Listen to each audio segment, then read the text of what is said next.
to you from the U.S. and streaming all over the world. This is Shotgun Sports USA. Get accurate, reliable information in every single episode. With interviews from the best shooters in the game, the best gun clubs across the globe, and industry-leading companies that revolutionize the sport. Find us online at shotgunsportsusa.com. Shotgun Sports USA is driven by Beretta, the #1 choice of champions.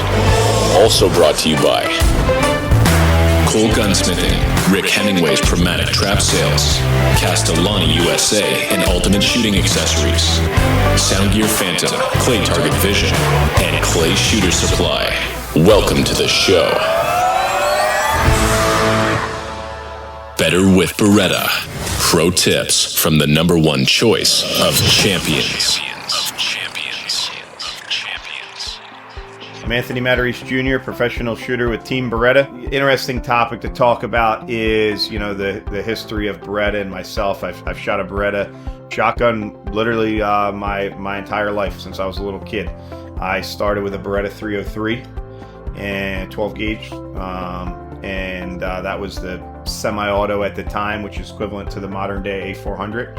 And I shot that, and then the next gun out was the 390, and I shot that.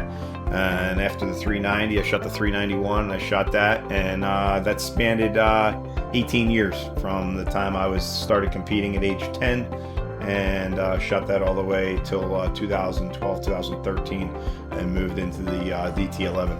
So I shot 18 years of the semi-auto before I started with the over and under. Great gun. I love the semi-auto. I will shoot one again at some point competitively. I don't know when, but at some point in my before my career is over. The semi-auto is a great gun. I tell people all the time, get that gun for your son, get that gun for your daughter, get that gun for your wife. It's really, the best bang for your buck. And then when we get into the technology, even the technology today in the A400s, back to comparing it back to the 303s, which were, Beretta has basically dominated the semi-automatic world related to competitive shotgun shooting for 25 or 30 years, and the technology just keeps getting better. The guns kick less, they're lighter, they function better with a lighter shell. The 12 gauge Beretta semi-auto A400 is almost made a 20 gauge for a 8 to 12 year old kid. It's almost made a 20 gauge obsolete, just because the technology is that good with reducing weight and reducing recoil. So it's an awesome piece of equipment, definitely a big part of my shooting career, and something that my kids will all shoot with, and something that I'll go back to shooting at some point in my career, whether it's just because I like to and I love the gun, or because I'm too damn old and can't handle the recoil.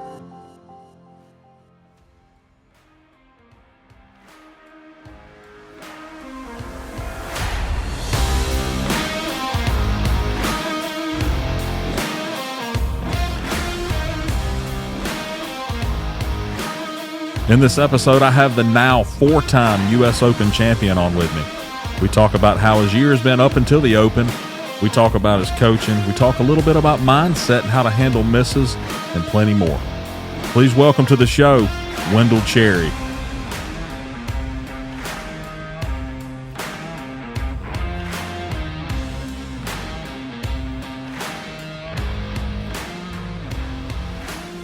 Wendell, welcome to the show. Thanks for being here. Yeah. I know you've been busy, and you're finally back from Arizona. Most people know you and Jessica, your wife. You live in Georgia. You live in Georgia now. You coach out of Big Red Oak, and Not that long ago, I saw you out at the club. Some friends and I came out to quail hunt, and I really didn't know what to expect, but it was the best quail hunt that I've ever been on.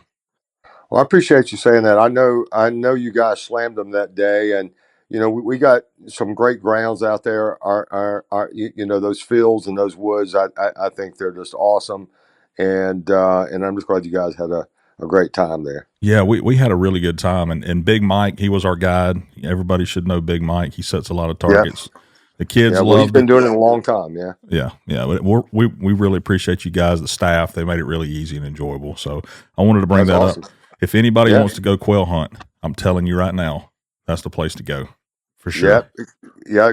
Come down and see us. And, sometimes I even guide. And if we're short, I normally don't, but sometimes I do and the stuff. So if I go out and I'm your guide, it's probably not going to be that great. Well, when we were there, I think you went out about the same time we did, and we Yeah. came back, and you were going out again, just you and your dog by yourself. Yeah, yeah. Well, Jess and I have a new short hair, so we've been training Boone down there a lot and stuff. Yeah, so we actually go hunting there ourselves and stuff. So I think it's just a great place. Yeah, it's a nice place. You also do what, deer hunting? And what else do you do out there? Well, we mainly do quail and deer and tower pheasant shoots. That's mainly our bag there. Okay. And we have a lot of deer hunters come in, and we have a lot of deer, and they're totally wild. I mean, we have plots and stuff, but we don't feed them or anything. It's a totally wild hunt. Yeah, and Yep. you got some cabins I think that people can stay in. I know Jess told me that. Yep. Yep, Yeah, and stuff. So we have a lot of people come up, and they'll shoot quail in the mornings and go shoot clays in the afternoon, stay there and stuff. So it's a great setup for that. yeah. So how's your coaching going out there? You doing good? You staying busy? It's wide open. I think actually, and it's been this way for a while.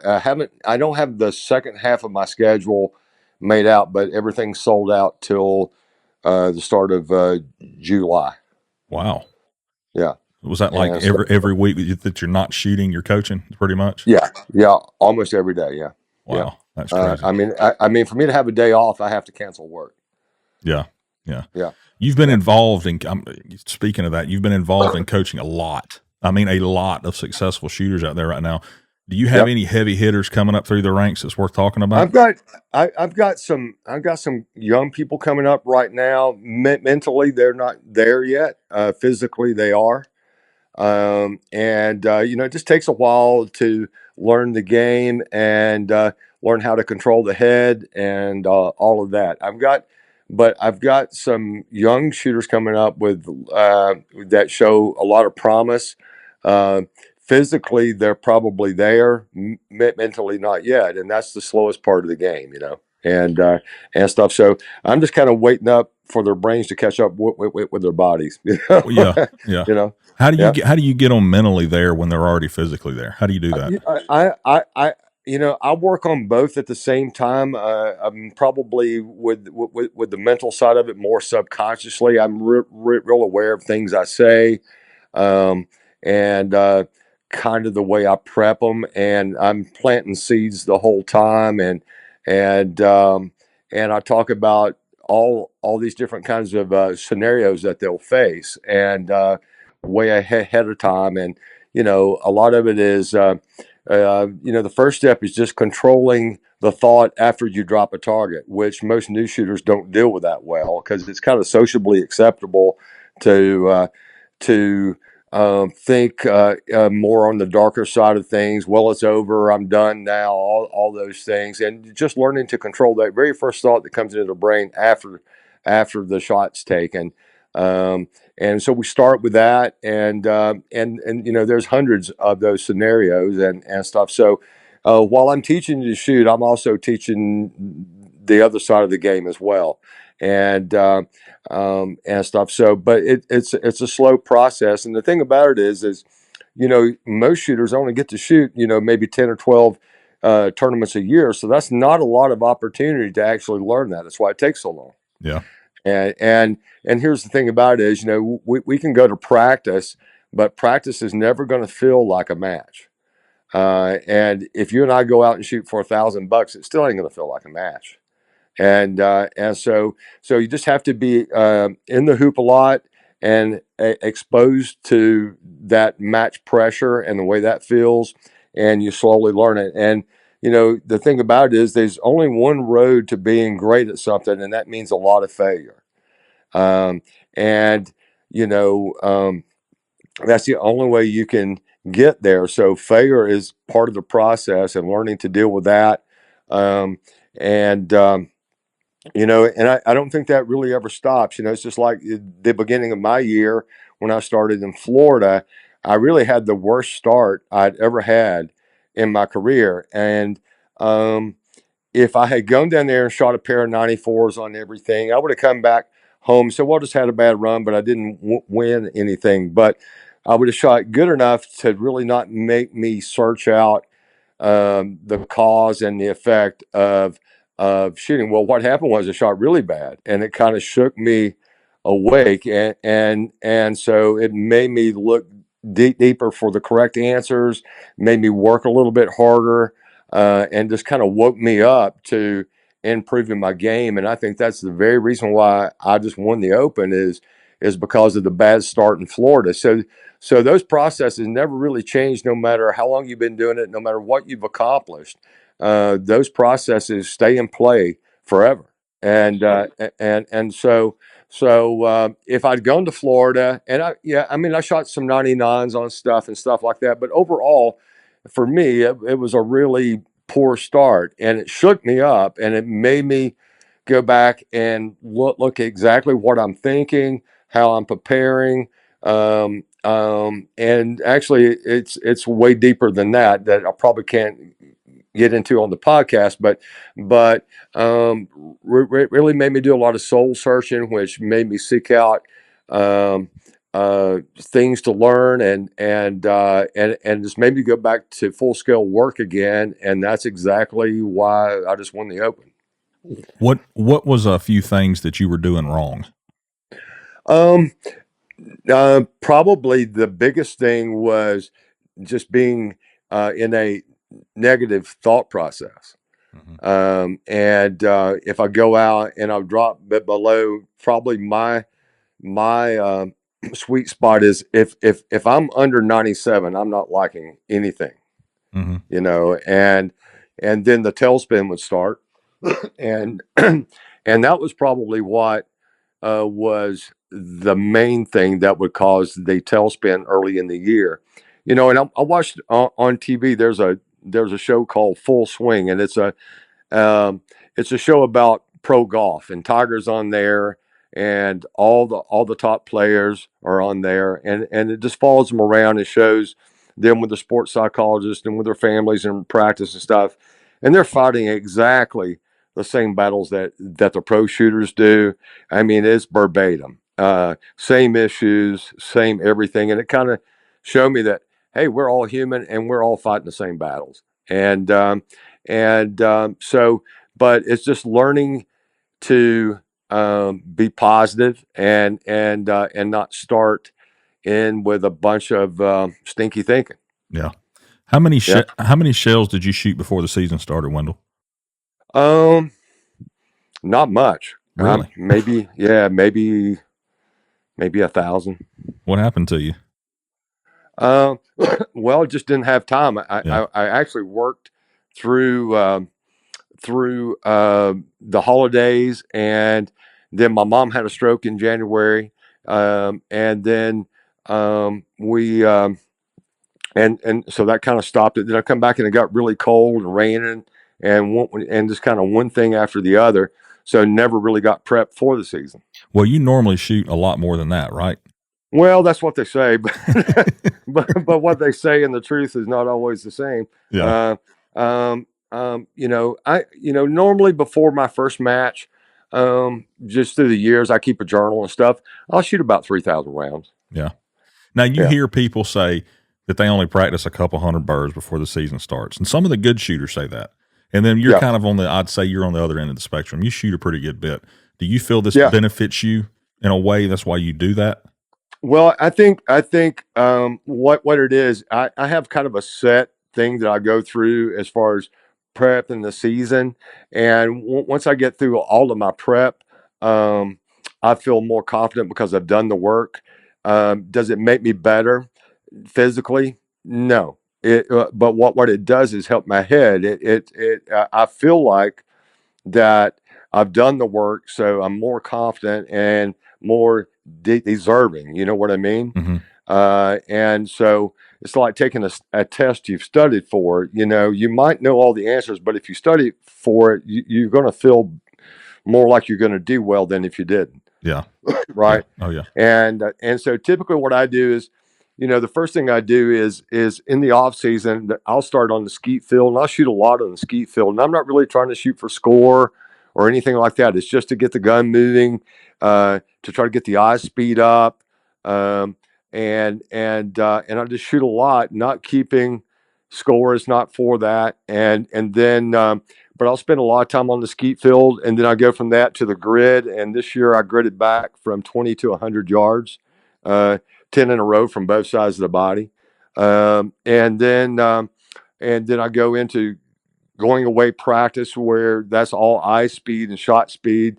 And then I put the crossing and the quartering together in the pairs. And then I'll go, probably the last thing I do is just go to normal birds and try to build scores that way. And then I head to the first match. Yeah. You're talking about you went from 20 to 100. So you moved back in the grid and you never missed all the way to the 100? I did miss, but I did break 10 in a row. Okay. At all those yardages. But yeah, I gridded my crossers from 20 to 100. Yeah. So you shot basically, how do you do that? Do you shoot 10 left, 10 right, or you shoot 5 left, 5 right? I do 10. 10? Okay. Yeah. You know, a lot of people talk about that grid. We've talked about it before. David's talked about it. Is that probably one of the best exercises that you can do? Yeah, what it does is, number one, it makes your move repeatable. Because I'll tell you, honestly, there's not a lot of shooters I know that can actually break 10 in a row. Mm-hmm. And I would even say that with some of the pros. Yeah. And it adds pressure to your shooting because on your 8th and 9th bird, because it's a lot of work, you'll start to want to tighten up and check and hold and all those things. So it adds that to your practice. And so I came up with that drill 30 years ago. And now a lot of people use that. I know in Anthony's book, he was talking about it or something I heard him saying the other day and stuff. But I started that back in 1994. Yeah.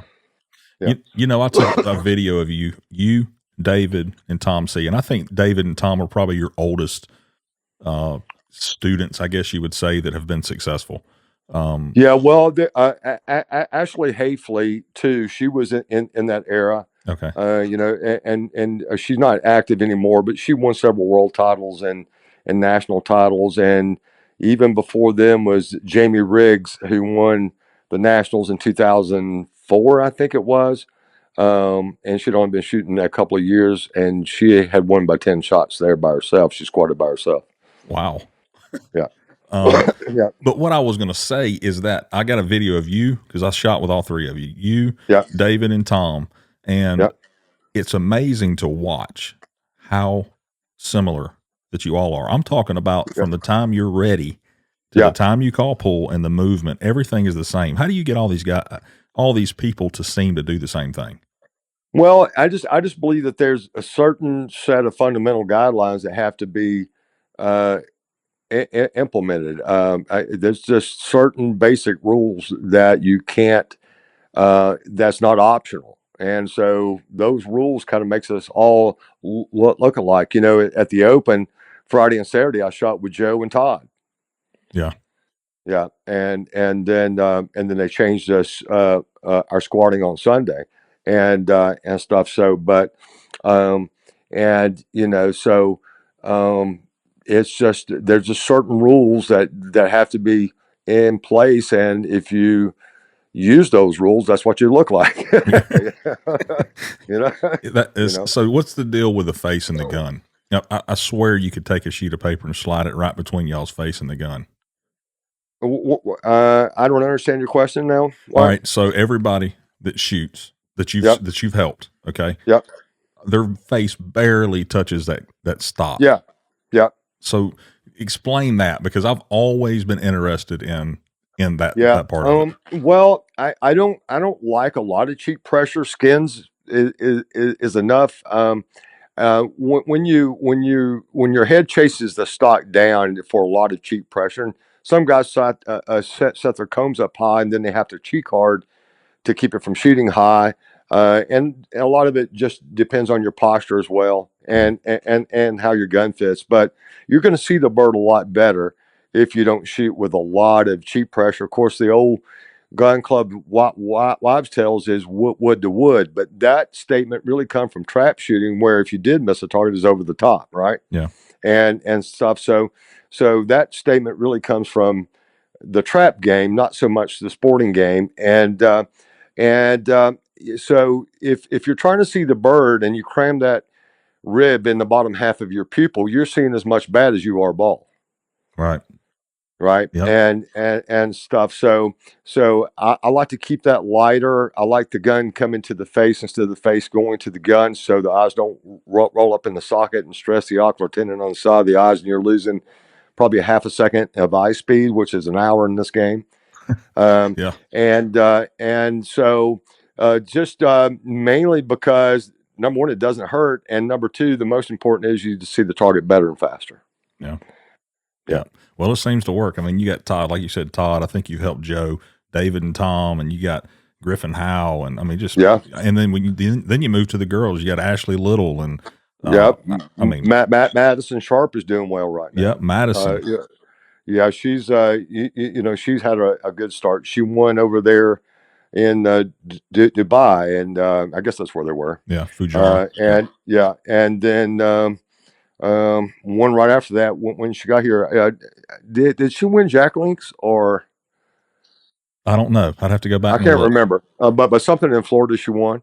Yeah. And stuff. So I tell you what, she's won the first three out of the first four. Yeah.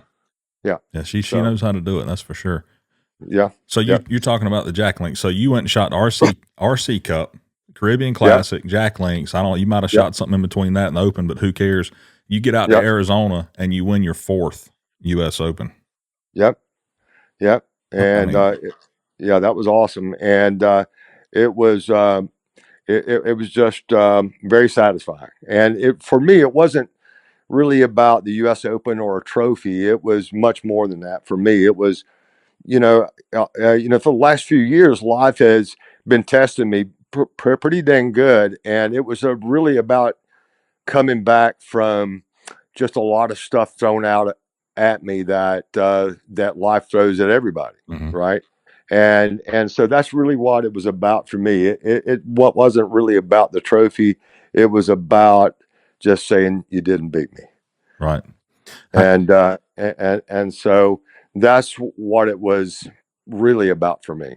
Yeah, it's kind of like I sent you a text, and said, congratulations on the win, and you were kind of like, it feels good to be able to go out there and still hang with these guys, Yeah.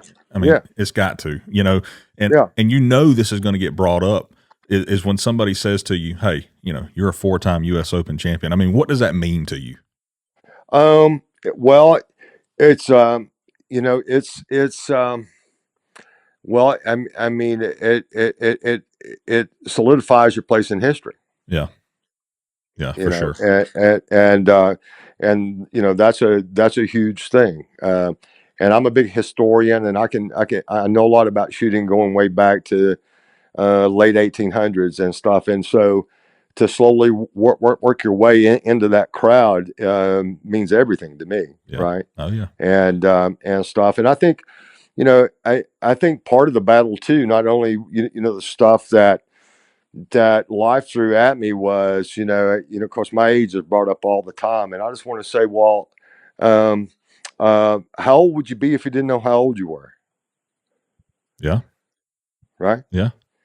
And to me, talking about the age or any of that is really something I kind of run from a lot, and I get it a lot. I mean, bombarded with it all the time, and sometimes I think it's their fear, not mine.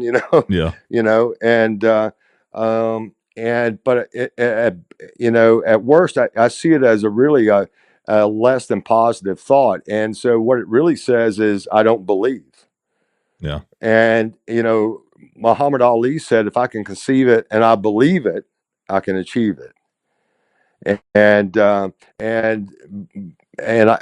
can tell you, with any young person that I coach or any old person that I coach, Tom Hamby just had a great round out there, shot his highest score, uh, and did well. You know, believing is the very first foundational step. Without that, nothing else matters. It doesn't matter that we take lessons. It doesn't matter that you train. If you don't believe it, it's not going to work. If you approach if you approach any endeavor, your marriage, your business, anything, and you say, "Well, this ain't going to work," well, you're right. That's all Right? attitude, right? I mean, It really is. yeah, It really is. And you kind of get what you think.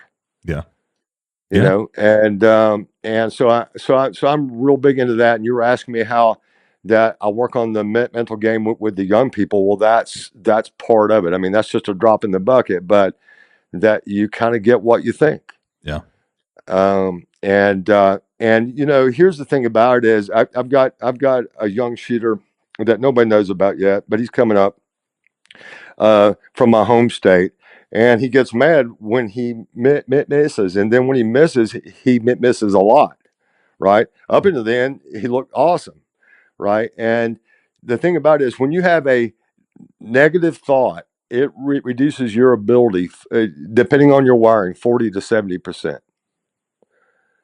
Wow. So if you were the best guy there, you depending on how you're wired, you just went to 30%. You're done. Yeah. Isn't it Right? funny how that you go out there and everybody does it, and Everybody. you go out and miss one, and you think, I mean, during the move into the second bird, you're thinking, I just missed that damn target. Yep. You know. Yep. And then if we miss, then we come out of the box and then we want to complain and explain why we did it to all our buddies because of our ego. Yeah. Right. Mm-hmm. Right. That's right. And stuff. So until you get all that in check, you're not going to win. Yeah. And you know, being humble and logical and all the and have lots of gratitude. That's the way you win. It's not ego and all the other stuff that a lot of people think is confidence, and it's actually just fear. Yeah. Yeah. How was flying? Flying from the East Coast out west? Did that at all play an effect on your mental game, your physical game? Well, the first thing is my arms got really tired, and from all that flying. And no, I'm just joking. I love that joke. And it actually did. I was waking up about 2:33 in the morning for the first few days. Mm. Yeah. And I get up early here anyway, but the first 3 mornings I was up at 2:30, 3 o'clock. Well, that puts you at about what, 6:30 or so here. Yeah. Yeah. Yeah. That's right. Yeah. And stuff. So that had an effect when I first got there. Reading the targets was a kind of a big issue. But as the days went by, I got to where I could read them. But when I first got there, and we shot almost all black targets, and it was everything looked further and faster than me, and I'd be out in front of everything. Yeah. Yeah. And stuff. But as I went, I started to adjust to it, and by the time the main event started, I could do pretty good. Yeah, it looks like it. Yeah. So tell me about the tournament. I wasn't there. Tell me about the targets, the venue, the events, and so on. There was some wind on the first day, not a lot. The other 2 days was actually fairly calm. Targets were black. Hole points were hard to find. They didn't really sign where any of the traps were out in the main event, and so that made it a little bit tricky. So you had to be Johnny on the spot with marking which bush that all looks like the other bushes that it comes off of, and all the traps were hidden, and stuff like that. But there was no big leads on anything. It was the type of targets that would let a lot of people play. I didn't think the targets were particularly hard. I probably one of the softer opens that I've won.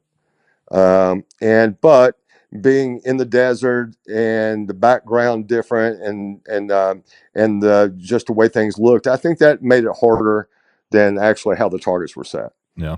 You know, I've Yeah. talked about this on several podcasts, is how people set targets for big championships like the Open.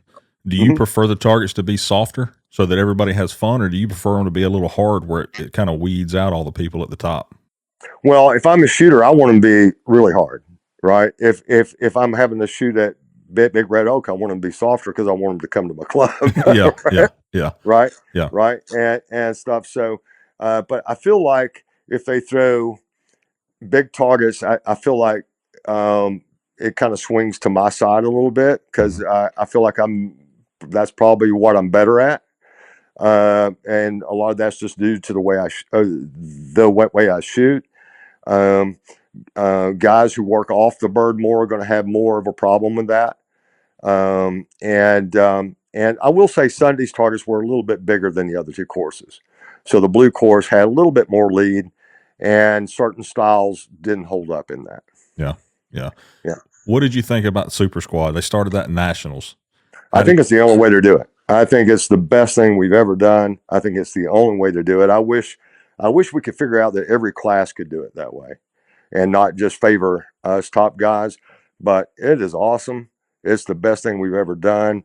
Um, I wish somehow the sport could do that for every class and everybody, because there's just nothing better than that. It's the best idea ever. Why do you like it so much? Well, first of all, and this is going to get some bad press. I'm going to make somebody mad, but yeah, but when it's the pros out there, everybody's so courteous. They don't drive up in your butt. They know how to park. They know how to view birds to everybody's advantage. Well mannered. They don't come by at 100 miles an hour and throw dust in your eyes just before you're going in the box. And so it's a lot easier to perform because the scenario is just better handled, right? Yeah. And just every part, from the way you park to the speed you drive to the way you view the birds, it just feels better and is better. And it's just because they have a lot more experience, and a lot of people out there that maybe don't always act like that. They really don't know that they're doing anything wrong. It's just that sometimes I think they're just not aware of a better way. You know what I mean? Yeah. I think it's a neat format. I mean, it's I think it's awesome. I think I think it helps cut down on cheating, and so it makes it fair. There's just a lot of good perks about it, and you can't set your own squads. You got to shoot with who they put you with. That's right. So there's no hometown advantage, right? Yeah. Right. You can't shoot with your buddies. Yep. And so we don't have all your buddies calling chips on you, Yeah. and all that stuff. It just cleans it up. It's better. I think it makes us all better as shooters because you're basically in a 3-day head-to-head shoot-off. And so that just makes you better and tougher and all of that. And I love it. Yeah. It's a big let down when you go to a shoot that does it now. Oh yeah. Yeah. I don't know if they're going to do it for the rest of the regionals, but I mean, I know they are nationals, but I think it'd be cool to do it. Just continue to do it. Absolutely. And just like I said, I wish it was that way for every class, and to where you didn't shoot with your buddies. And I know some people share carts and ride together and all that, but if there was a way to figure that out, to where every bee shooter had to go against his peers and it's head to head, they would love it. Yeah. I'd say a few wouldn't, but I would say the majority would go, yeah, this is the way to go. Yeah. You'd have a lot of rotations though. I don't guess you'd have any more than you have now. I mean, really. I don't really. Yeah, I'm not sure how the club would have to. You'd have to have somebody really good in the office to be able to make all that happen. So, so I'm not even sure that that's possible. But if it's only for us, well then work hard, practice a lot, and get to master class, and and then you're there. That's You right. know. Yeah. All You right. know. You talked about age a minute ago. We won't bring up the age anymore, but we're all getting older, right? Everybody. Yep. Yep. You're still very competitive, like we've been talking about. What have you noticed of you as you're getting older that gets harder to maintain, and how do you keep that competitive edge? Is it your eyes? Is it? No, my eyes are uncorrected. I see 2012, Mhm. and so I really at this point, there's not anything that's harder for me yet. Probably the thing that's most hard is my schedule, and it's just so full. And I'm married, I have a family, and we have a range, and all of that. That's the hardest part. It's not actually shooting at all. It's all the other parts. Yeah. Shooting is probably the easiest part. Yeah. Well, Yeah. if somebody asked you, what are some things that I can do to stay competitive? What would your answer be? Well, you got it. Well, the first thing is learning to think correctly, and and it's just to learn to think in a positive manner and stay away from all the other stuff.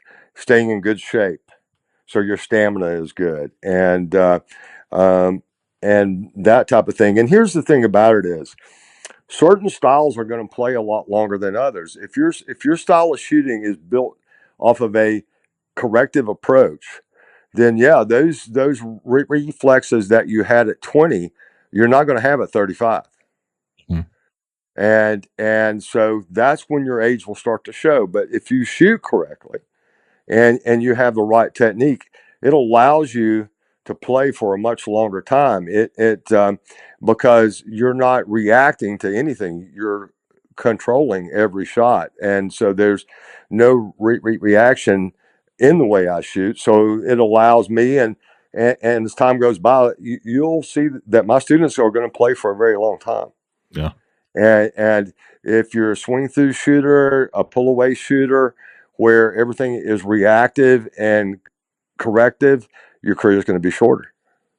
All right. Now you're going to have to explain this.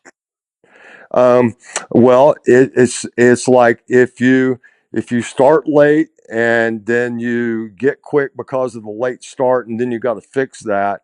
You got to be very young to do that. Mm-hmm. All right, at about age 40. Which is actually still pretty young. You won't be able to do it. The body just won't do it. In figure skating, 21 years old is a pretty old figure skater.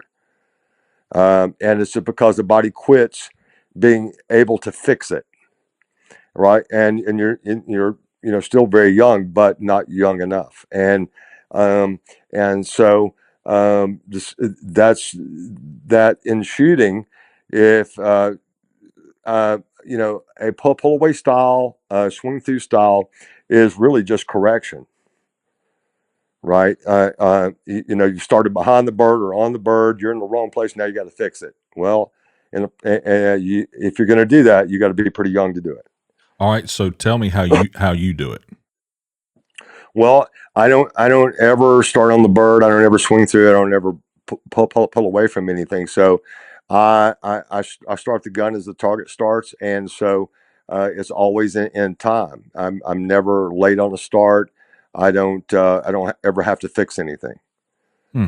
So there's absolutely no there's not anything. By the time my mount finally finishes, there's no. So in other words, when I start with the target, if the gun accidentally fired, the target's going to break. I'm already there. Okay. All right. So any point down the flight line, once that comes off the trap arm, if my gun accidentally fired, the target should break. Yeah. Right. I'm still thinking about being a figure skater, but I'm listening to you. I'd like to see you in a tutu. That would be awesome. Yeah. I mean, I get what you're saying. Your gun's always, you want it to always be in the right spots, what you're saying. Yeah. Let's talk about the gun for a minute. I want to talk about this thing you use. You've been shooting that same gun since I've started shooting that I Yeah. know of. Okay. You came out with a new one a year or two ago, and Yeah, I didn't shoot it. now you're back shooting this old one again. What is it Yeah. about this gun that you can't get away from? I don't know what it is. I found that stock. When I first signed on with them, I went to I never had a custom built gun made before, and so I thought, and I didn't know enough about the brand to actually spec it out. So I went to this stock fitter, and I'm not going to name any names, and he made the prescription, Mm-hmm. and they built it exactly like my prescription. And I ordered the gun, ordered it all wrong, and and so the gun comes in, and it literally kicks me in my teeth. I mean, it's like Mike Tyson hit me right in the mouth, and and it was so bad I couldn't shoot it, and the barrels didn't feel right, and I just struggled with it, and so I put it away, and I almost lost my sponsorship over it, and the only gun I had in the house that I could shoot at the time was an old 390 that I had, 30-inch barrel, and I shot that for about a year and a half, and finally, um, I was over at Yamea Shooting Supply, and they were selling P guns at the time. And there was this box, which I still have, says in red letters, white box, said not for sale. And I opened that thing up, and it was the ugliest stock I've ever seen. It looked like an orange crate would. And I don't even know why they sent it. And I asked, but I picked it up, and like it didn't have a pad on it. And I just kind of shouldered it, and like it didn't have a pad. I said, Jeff, I said, how much you want for this? He goes, oh, like you can just have that. He said, I'm not even sure why they sent that. I took it home and I put the pad on it, and I've been shooting it ever since. And how long ago was that? That was 1999. Wow. What have you changed? You've had to change something. You changed the barrels out? Then I heard that they were building 34-inch barrels, which part of the reason why I didn't like the first gun I ordered was 32s, and I really like that longer sighting plane of the autoloader. Which if you stand a 34-inch P gun up next to a 30-inch 390, 391, 400, the autoloader is only maybe 3/8 of an inch shorter, and stuff. So I ordered a set of 34s, and I clipped that onto the so out of the first gun, and you got to remember this is in '99. And that gun was over 14K then. Yeah. And so by the time I got done with it, the only thing I had left on that gun was my forend and the action. So the stock, I'm not sure where that went, probably in the fireplace. And I think I sold the barrels. So I got a set of barrels. I clipped that on the gun, and they clipped right on. And I took the stock that I found. And I bolted that on myself, stuck a pad on it, and that's the gun I've been shooting ever since. So that's the stock that has no wood grain in it. It looks like a piece of plastic.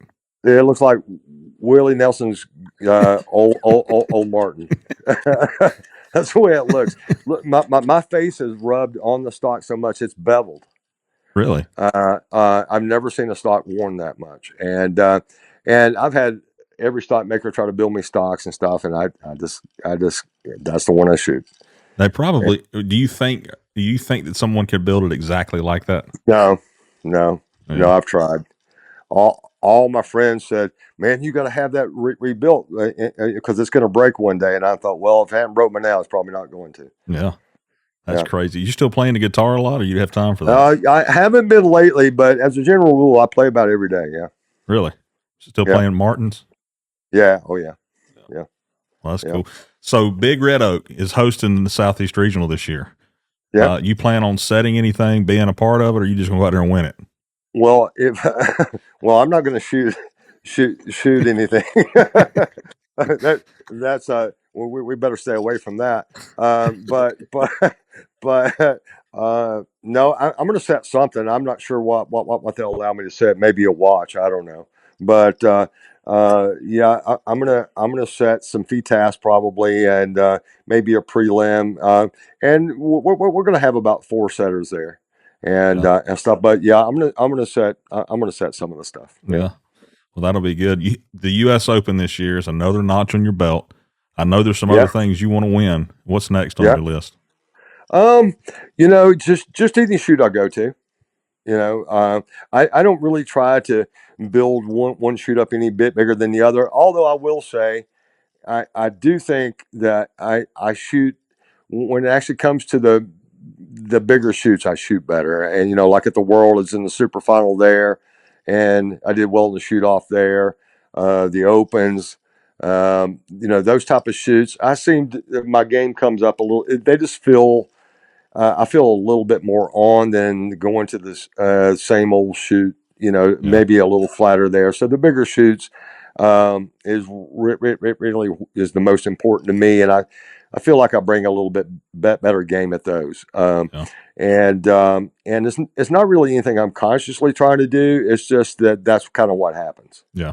But if it's important enough to stick on your calendar, you should give all your effort, and because